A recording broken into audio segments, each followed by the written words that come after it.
Assalamualaikum warahmatullahi wabarakatuh. Selamat pagi anak-anak. Baik, pada kesempatan kali ini saya akan menjelaskan tentang besaran fisika. Nah, untuk lebih detailnya bisa dilihat di tayangan setelah ini ya. Baik anak-anak, kita langsung saja ya masuk ke topik besaran fisika. Nah, perlu kita ketahui kenapa dulu dibentuk suatu besaran.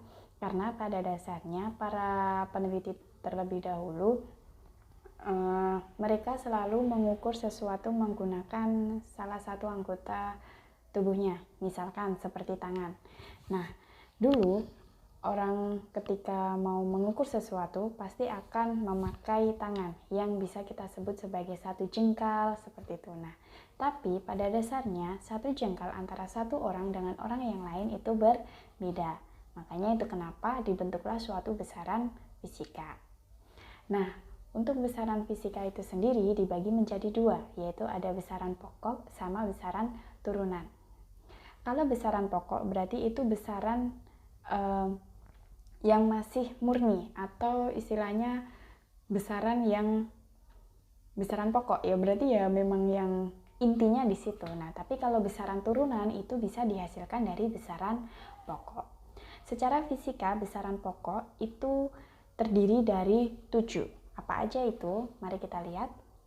Nah, di sini ya, besaran pokok itu dibagi menjadi 7. Ada apa aja? Yang pertama ada panjang. Nah, panjang itu satuannya meter. Kalau misalkan di matematika ada sentimeter, ada kilometer, ada desimeter, sebenarnya itu juga satuan. Cuman pada dasarnya para ilmuwan menyepakati bahwa satuan standar internasional dari panjang itu adalah meter. Jadi mau di Indonesia ataupun di luar negeri, satuan standar internasionalnya adalah meter. Yang kedua yaitu ada massa.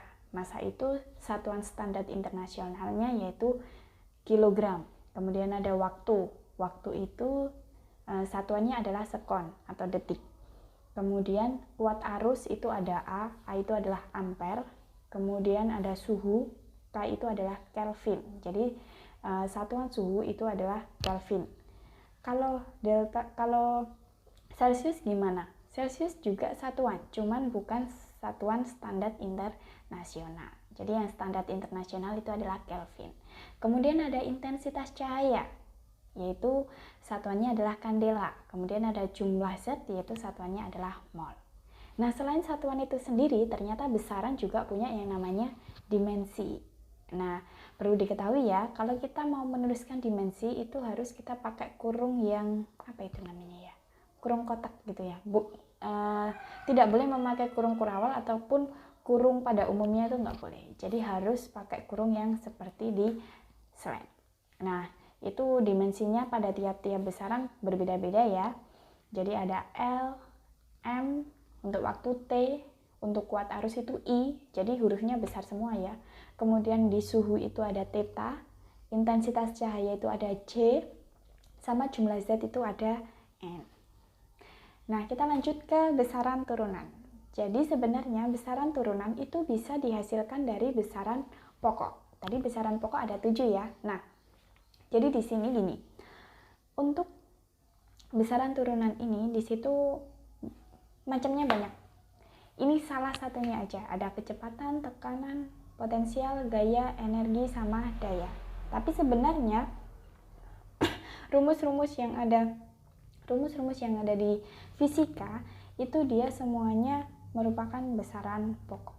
Nah, satuannya bisa dilihat ya, itu kecepatan ada meter per sekon, tekanan ada pascal, potensial ada volt, gaya ada newton, energi ada joule, daya ada watt, di mana masing-masing itu memiliki rumus masing-masing. Nanti masih banyak lainnya, misal kayak massa jenis, kemudian ada volume, ada luas. Nah, itu juga masuk ke besaran pokok. Intinya yang tidak masuk ke besaran turunan.